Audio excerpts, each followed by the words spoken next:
Ladies and gentlemen, the courageous, the stunning Caitlyn Jenner.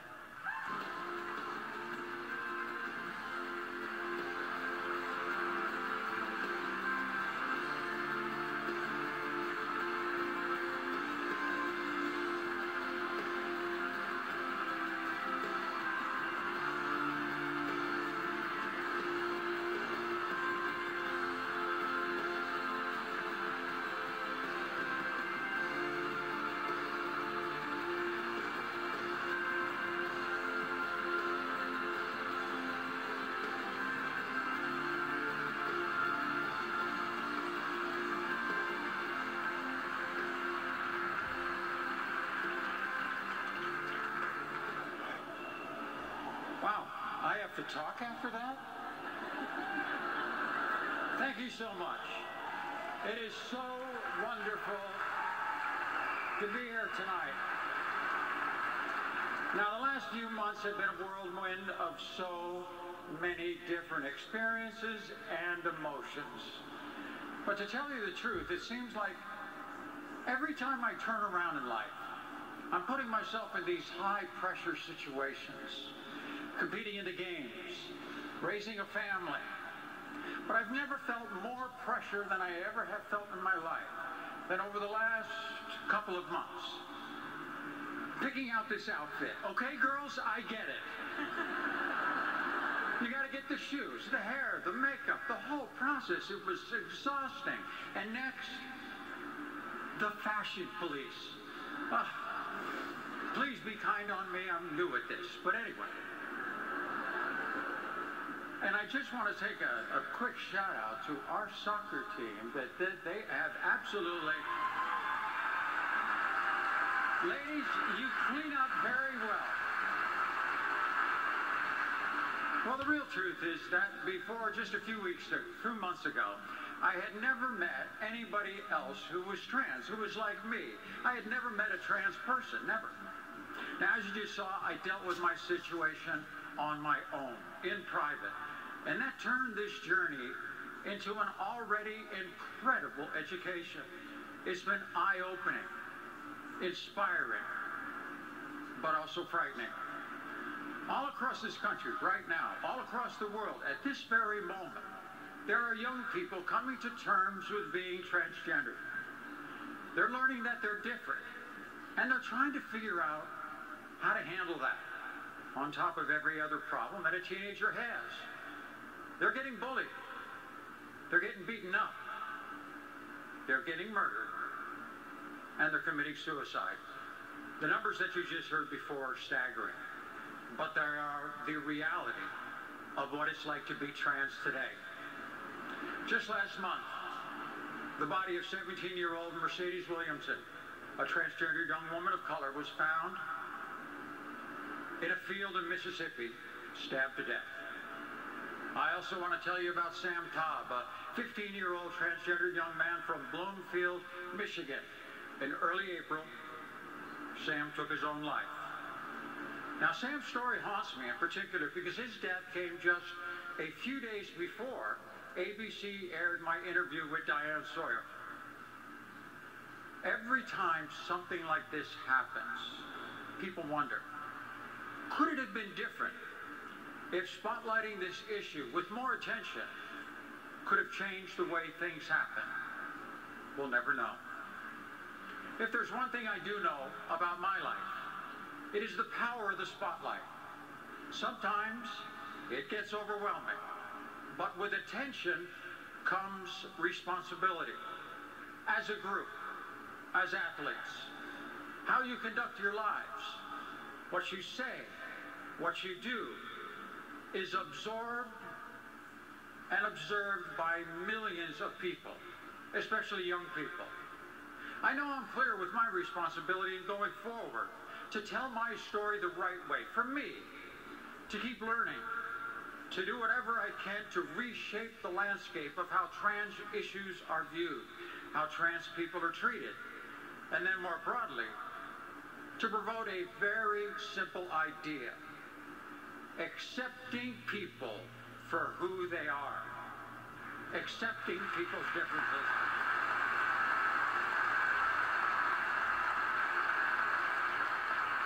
leading you tonight is to join me in making this one of your issues as well.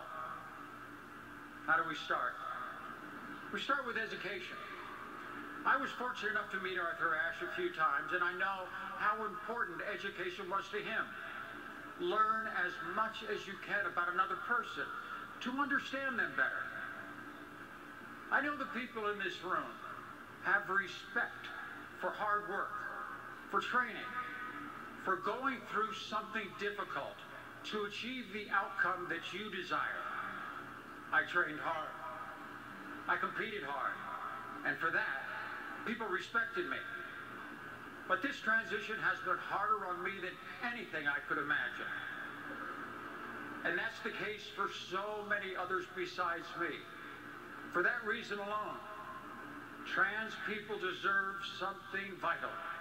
They deserve your respect.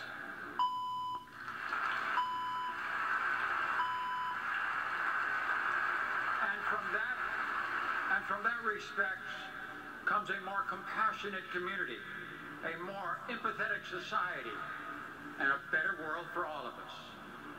There have been so many who have traveled this road before me, from his sports Renee Richards, to Chaz Bono, to Laverne Cox, and many others. Janet Mock, who's with us tonight. And I want to thank them all publicly, as well as the ESPYs and the late Arthur Ashe and his family for giving me this platform to start this next phase of my journey. I also want to acknowledge all the young trans athletes who are out there, given the chance to play sports as who they really are. And now, as of this week, it appears that trans people will soon be serving in the military. That's a great idea. We have come a long way, but we have a lot of work to do. I'd like to thank, personally, my buddy Diane Sawyer. You know, you can only tell your story the first time once, and Diane, you did it so authentically and so gracefully. And me and the community is so thankful for that, and I thank you so much, Diane. I'm so proud to have you as a friend.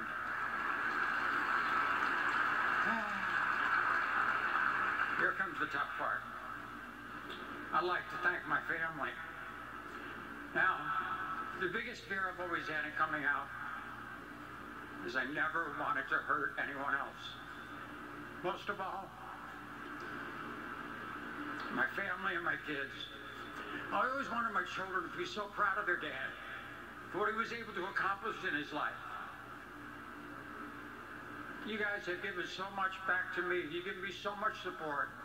I am so, so grateful to have all of you in my life. Thank you.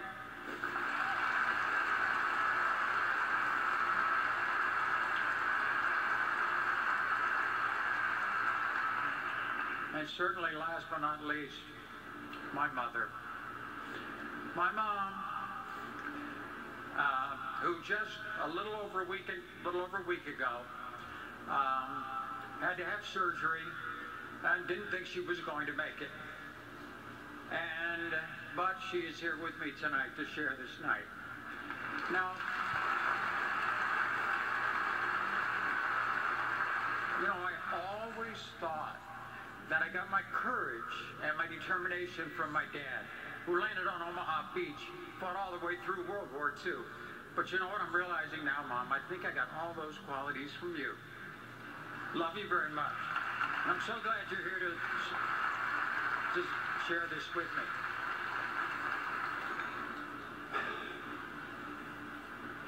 You know, it is an honor to have the word courage associated with my life. But on this night, another word comes to mind, and that is fortunate.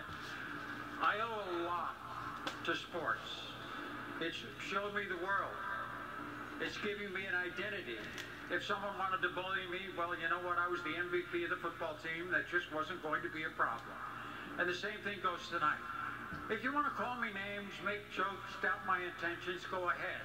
Because the reality is, I can take it. But for the thousands of kids out there coming to terms with being true to who they are, they shouldn't have to take it.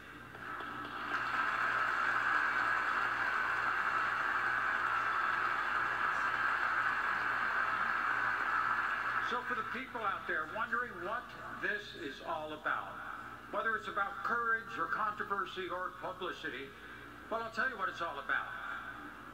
It's about what happens from here. It's not just about one person. It's about thousands of people.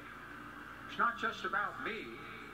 It's about all of us accepting one another. We're all different. That's not a bad thing. That's a good thing. And while it may not be easy to get past the things you always don't understand, I want to prove that it is absolutely possible if we only do it together. Thank you so much for this platform. Thank you so much for this honor bestowed on myself and my family. Thank you.